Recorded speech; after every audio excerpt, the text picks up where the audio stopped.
Hey everyone, I've got a different kind of video for you today. This is going to be about Tanares for 5e, which is a board game that was very successful on Kickstarter, but the world was so interesting that the creators decided to make a campaign setting for it for 5th edition D&D, and they've come up with some really interesting stuff. We're gonna go through the public material that will encourage people to go to their Kickstarter, hypothetically, but it looks really cool, so let's check it out.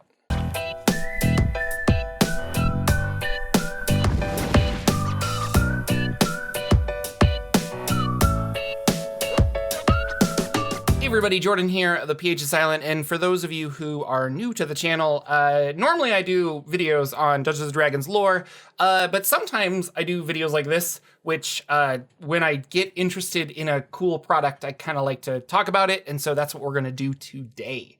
Jumping over here to the alternate camera. So this is DragoriGames.com. Now Dragori Games has made, actually let's go to their games section. What have they made? The one that I know of because of this RPG setting is Arena. So and I guess this is all, they're working on a bunch of stuff. So this is a kind of a tactical war game, I guess. I'm not really super familiar with it, but they created a whole world called Tanares. Now, I have not played Arena the contest, but this game world Tanares takes place in this board game, and they're adapting that for 5th edition pretty well. So here's other stuff. We've got, what do we have? Tanares Adventures. This is a game you could buy, and they're really big on making miniatures for their stuff. I think they Kickstarter a lot of things. So, but if we go back, they're working on this slow website to load. Here we go. They're working on Tanares RPG for 5e. This is going to be a 5th edition compatible rules that lets you play in their world of Tanares. And there will be new subclasses and a bunch of stuff. They're promising a lot, which I think they're going to deliver. But really quick, I wanted to go through this. If you join the mailing list, which is how I got this information, you'll get a sample, and I've got it all here. So I've got here's the information, the overview, and things like that. We'll go through this, but you'll get this stuff if you're interested in it. And apparently whenever their Kickstarter goes live, which I believe is at the end of August 31st, if you subscribe in the first 24-hour window, you'll get a gold dragon miniature for free, which is kind of cool. Big map, but the thing I really wanted to highlight, there's a bunch of dragon avatars that are running around, but they're gonna have new, completely new classes, not just subclasses for existing classes, but new classes, and they say it is rigorously playtested. But we have the Dragon Blade, the Elementalist, the Mad Walker, which is the one I'm gonna talk about because I thought it was really unique, and the Redeemer, which is like a healer, but I don't truly understand how it works, but they don't have playtest material for it yet, so we'll have to see how it works. And then new subclasses, and this is the other cool thing. They're gonna have this arena kind of gladiatorial combat part of the game, which will have player versus player.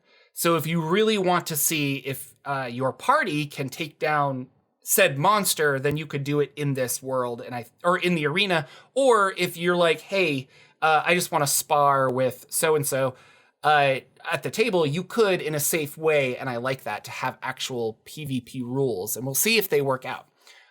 Something else that's really cool is, as a dungeon master, I like to make a lot of characters, and it would be fun to be like, no, I want to pit my character that I made against your guys' party. And so you could, as a dungeon master, you could create rivals for them that are not a DM PC, but in a way you could, you could play those characters that you'd never get to play. So I thought that was really cool.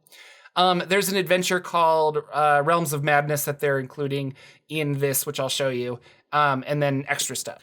Tanares RPG, this is an overview.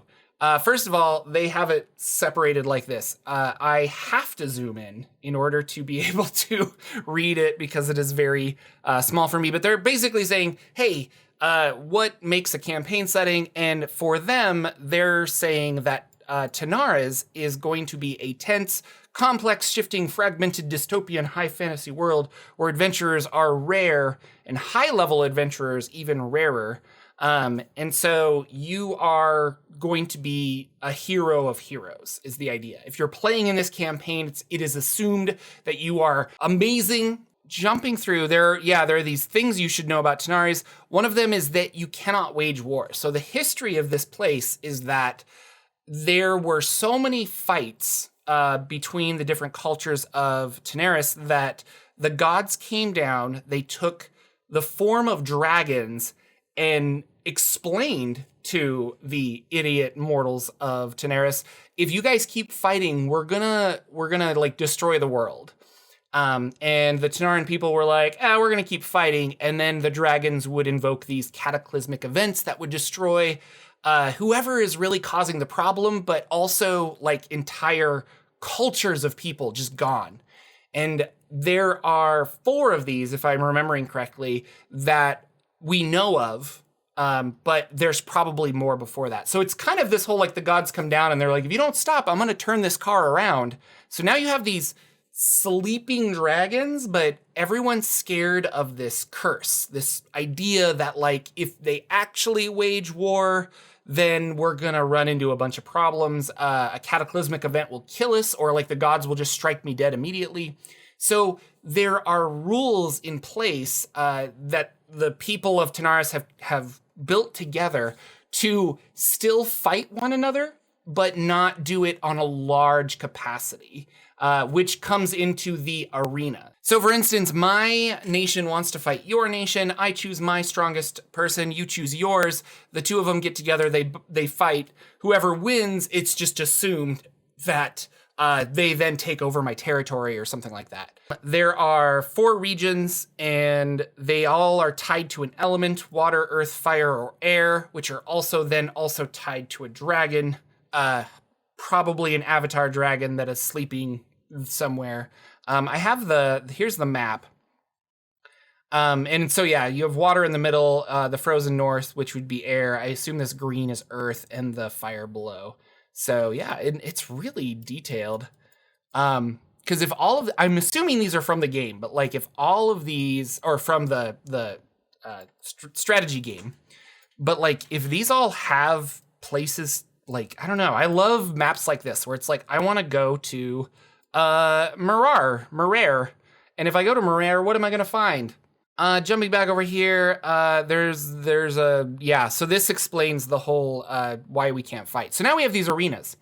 And if you fight in the arena, you get marks of a hero, and that gives you certain, like, people see that and they're like, oh, you're like an arena fighter. Like, I got to respect you and I got to do this. So there's environmental benefits to having this, as well as you get powers granted to you with these marks. So it's another way to augment your character, which I thought was kind of interesting. And how cool is that? Like, you augment your character through gladiatorial combat. I like that because it really feels like you earned it, and that's kind of cool. So I could see myself. I like this a lot. I think it's kind of cool. Then they talk about the Penubula? Is that what it was called? Oh, it's on the next page or something. I just know it is. Anyway, there's a dark, creepy realm of aberrations that is the nightmare world that is there, but we don't see it. And that's going to cause some problems. So you can build a team. Teams are cool. This is the Redeemer class they were talking about. And then you get to choose a side. So there's a bunch of different not everybody has their good side. Everybody has their bad side. You get to pick which one, which makes for, I like things like that because Eberron was like that, where I want to be in this house. That house isn't good or bad. Or I want to be part of this kingdom. Well, that kingdom isn't good or bad. It just means that you're shifted allegiance in certain ways. So replayability is high with that. I like it. And then they talk about, the Kickstarter, August 2021, so keep an eye out. Back day one and get a Gold Dragon Mini for free. And I assume this is the Gold Dragon Mini, which, let's zoom in, shall we? Okay, zooming in doesn't super help. It's still kind of pixelated, but that's the Gold Dragon Mini. Now, jumping over, this is the player's guide to Tanares. And again, yeah, there's our dragon. And so they're talking about a preview of the Dragon Blade, which is a brand new class, and the Mad Walker, which is the one I want to talk about. So the Dragon Blade is a melee tankish fighter, but you have draconic powers of some kind, and that's what you have. Legit, it sounds cool, but I'm more interested in the Mad Walker. Now, this class is I have not seen this in 5th edition yet, and I think this is really cool. So you are in touch with the Penumbral, which is the realm below the Aberration homeland. And your attunement to that means that you can draw on powers of nightmares and things like that. But the more you do that, the more you're etching closer to losing yourself or losing your mind in that, because they're aberrations and mortal man is not meant to like mess around with them.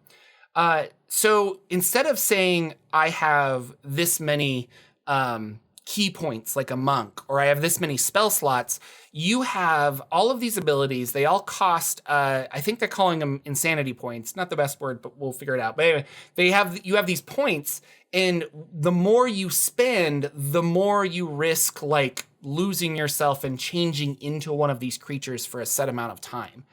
But the flip side of that is if you're in dire straits, you might do that on purpose to lose yourself, to then give your party an edge as you're transformed into a hideous aberration for a set amount of time. I like that idea a lot, because you're like, it's a negative, but I can use it in a positive way, but overall it's gonna hurt me. Super cool. So going into not the lore of it so much, which I know this is a lore channel, but like I don't have enough information about Tanares to really talk about that, but I like the idea of this. The Nightmare Realm is all around us. It's kind of like the ether, but to tap into it is difficult. But those who are tapped into it, it's kind of like that idea of like once you see it, then you can't unsee it. To quote John Dies at the End, which is a really good book and movie, country music is everywhere. It's always floating through the world, all over, and you don't even know that it's there. You don't even know that country music is now going through your head as a radio frequency until your radio tunes into it, and then that's all you can hear. And now you're very aware of the amount of country music in the world. And so think of the penumbral field of the world as country music. There you go. Let's jump into some of this. Now, this isn't the whole class. They only have like the first couple levels, but they talk about a lot of it. So your hit points 1d8, and you're proficient in light armor, simple and material weapons, thieves' tools. You're kind of like a rogue, but like a rogue warlock hybrid, I guess, is kind of how I would do it. I don't know. Your wisdom is your main casting stat, and so when you do aberrant mutations or something from this terrible plane, you're going to, if there's a saving throw or an attack, it's going to be wisdom based.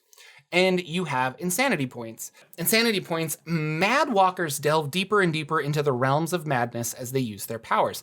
After activating an aberrant mutation, which you take at first level, and then as you level up, you can change those. At the end of your turn, you acquire a number of insanity points stated in its description. Once you amass a specified number of insanity points, you receive a penalty to your AC and all attacks and saving throws as determined in the insanity steps table, which is right below us. When you reach maximum insanity, you transform into a penumbral shape. After the transformation ends, you remain at maximum insanity and stop gaining points. So you're just like, I'm done. And then you lose all insanity points after finishing a long rest, which, I mean, that's just the sad long rest mechanic. I kind of wish that wasn't it, but it makes sense for a class because you want to be able to like refresh yourself.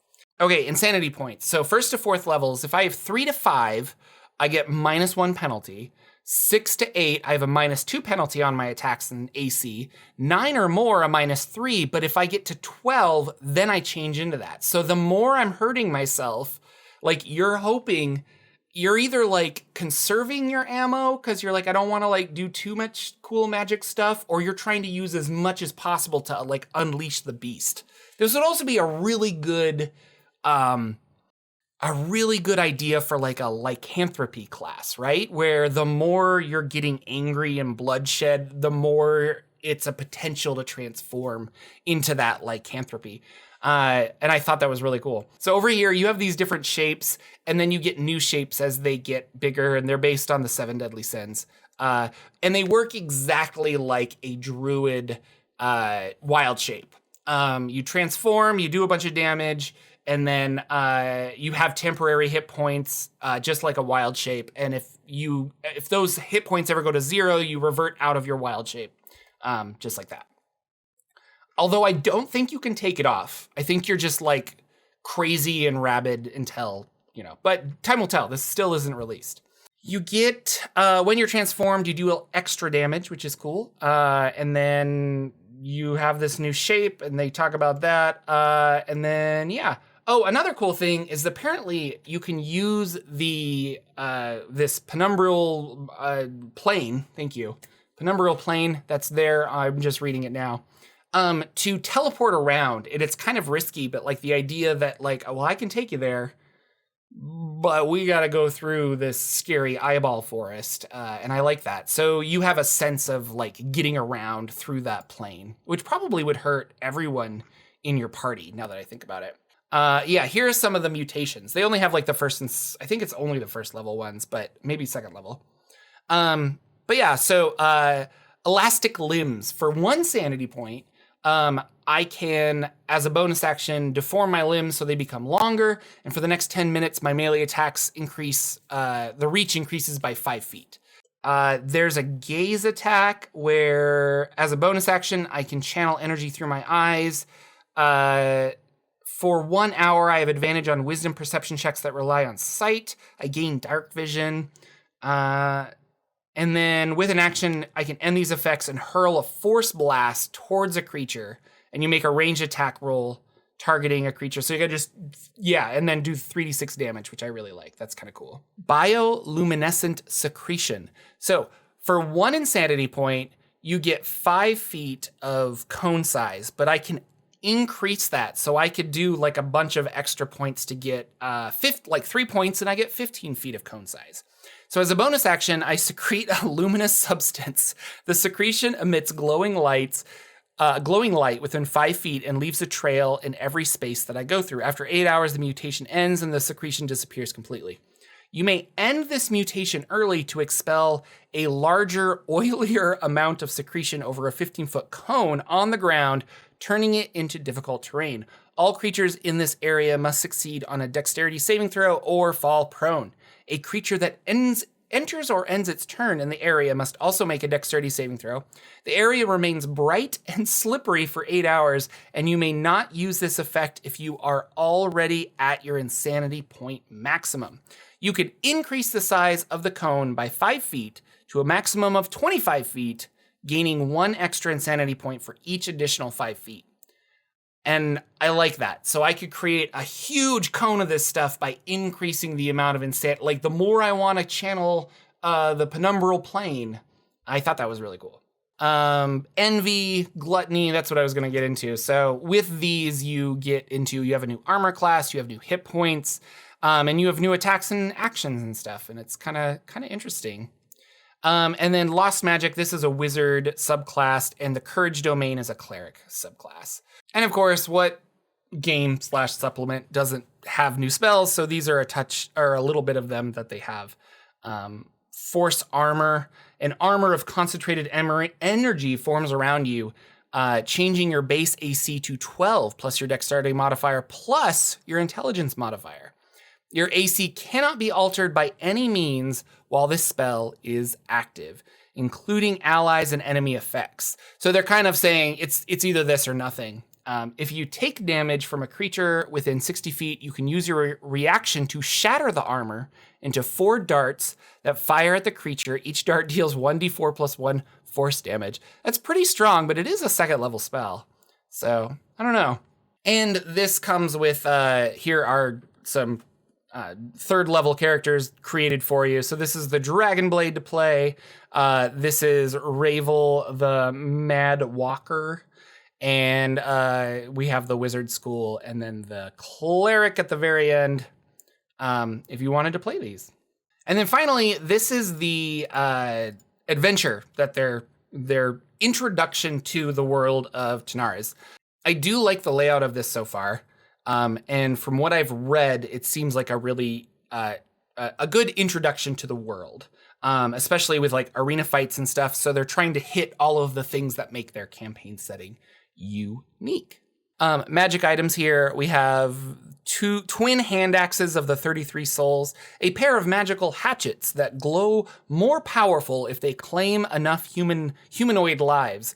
Every time their wielder kills a humanoid with them, the hatchet shouts out how many humanoids they have slain. They become +1 hatchets once the count gets to 33. They reset the count whenever they are attuned to a new user, and the axes will not activate their magical properties when separated. I love it.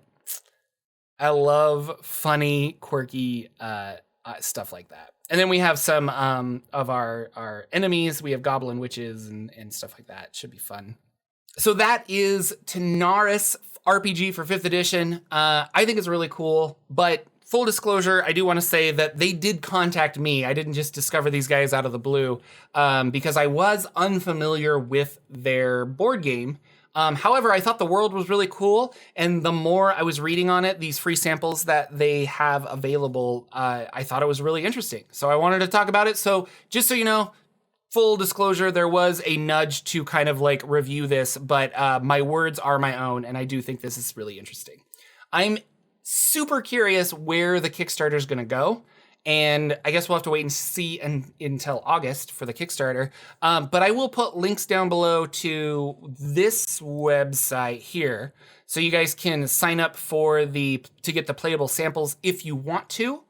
And if you don't, that's fine too. But I'll put this link here. But yeah, they're going to do 3 books. It looks like the whole campaign source book, the player's book, and then this adventure that they're going to run. So yeah, 3 books. Cool sleeve, bunch of minis. And it looks kind of cool. So what do you guys think? Are we campaign setting out? Are there too many campaign settings, or is this something you guys would be interested in? I am curious as to what you guys think. I always love new lore. The idea that the gods came down, took the shape of dragons, and said like, we're gonna spank you kids if you don't behave, and then the kids didn't behave and they got spanked, and now all the kids are really scared. That's kind of a cool concept, and whether that's like myth or it's just kind of, I don't know, that's how, I mean, you could play that anyway. If this is your campaign, you could run forward and say the gods are real, in a sense that they did come down and they did put a curse on us to not fight in huge wars, or was that a way for the government to control people? And that lie is being perpetuated. I don't know. I think that's really cool. And so getting inspiration ideas like this is awesome. Again, Tanares RPG for 5th edition, coming out, well, Kickstarter starting in August. So it's probably going to be way after that. But yeah, give it a look. And if more information comes out, I'll probably do another video and we'll talk about it then. Until then, everybody, I'll see you all in the next video.